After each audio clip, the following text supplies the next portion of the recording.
Restaurant Unstoppable. Inspire, empower, and transform the industry. 2.5 years. So this was the last stop before opening your own place? Yep. What was the evolution like at this location? How did you guys grow? Well, Your hourly rate? it was the first place a little bit, not much. Looking back on it, it was the first place we hired our first employee, which was, I think, a big thing back then. It was just me and him every single night, all night. Me and Ronnie, that is, and we kind of realized we're going to need help. The business was growing a little bit. We were getting busier and busier every night, and we couldn't really handle it. One of us had to be on the register at all times. Somebody had to be, kind of watching the pit, and then the other one serving food. So we hired our first employee, and from then on, I think we grew to maybe 7 employees, or maybe it was just seven people in that kitchen total. So that's including Ronnie and I, but yeah, it was a small. I think it was about 6 feet by like 12 feet. It was tiny. That's a big evolution for restaurant owners, going from partners or solo to employing people. What were the challenges associated with that? Yeah, I guess kind of like what we were saying before is just trying to figure out what we actually need to do it correctly in terms of like payroll and taxes and all those little things you don't really think about because all you want to do is cook food. Yeah. So what did you learn? Give us a lesson on what you need to do. I mean, I know this kind of goes state by state, city by city sometimes as far as like. I think the biggest thing was reaching out to other people and understanding that we don't know everything and we probably never will, which is kind of around the same time I think the mentorship part of Blue Oak really stepped in. We started calling people, the industry is so warm for the most part, that there were so many people willing to answer our phone calls and just let us pick their brains for hours on end, probably throughout the course of maybe a couple months. Who were your key mentors that you called, that you reached out to? There were plenty. There's one maybe sitting in this room, Neil. He's not. I don't think he's here right now. But Neil who? Neil Bodenheimer. Great guy. Who's Neil? He owns Cure in New Orleans, also Val's.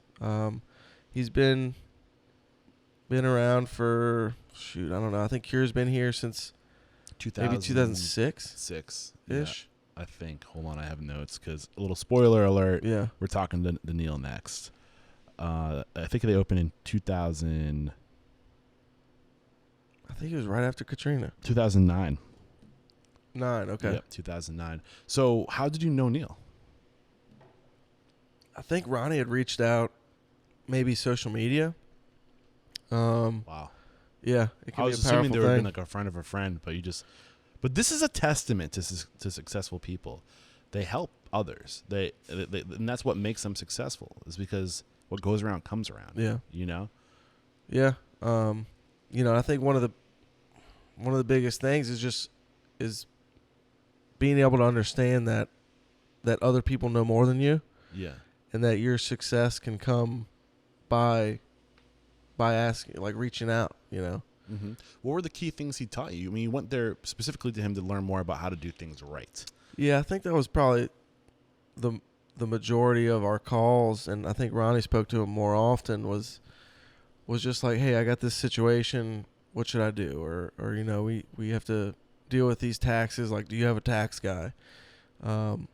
Stuff like that was just everything we were learning in the beginning was coming at us so quickly that we really needed somebody to bounce ideas or just really gain more knowledge, absorb everything we could absorb was crucial in the beginning. What were the biggest things that he told you, taught you, that like had the biggest impact on your success? Probably, to be honest, just answering the phone call, I think, said a lot. It really, there's so much respect for for a guy like that to give his time to pretty much nobodies. So you're saying a guy like that? What do you mean? What makes him a guy like that? Just a real swell, upstanding individual. Well, I mean, he's not just like any run-of-the-mill restaurant owner. You know, at this point, the year's 2015, 2014. I would say somebody of his caliber. I mean, he's a pro. I mean, I did a little research on Neil before coming here. 'Cause Yeah. I'm talking to him today. So he got to start in the restaurant industry in New York City, Atlantic Grill, and then he worked for Union Square Hospitality with Danny Meyer. Yeah. So like he came from good lineage. Oh yeah, You yeah. know? Like I said, he's a pro. And he's a James Beard Award winner himself for his bar program here in New Orleans. So this is a top caliber, yeah. top tier individual who probably gets a lot of people reaching out to him. You know, Yeah. like, so the fact that he's making time for you and doing this says a lot. Yeah, I think that was the main thing. The main takeaway was just that he answered the phone and was willing to talk. You know, Yeah.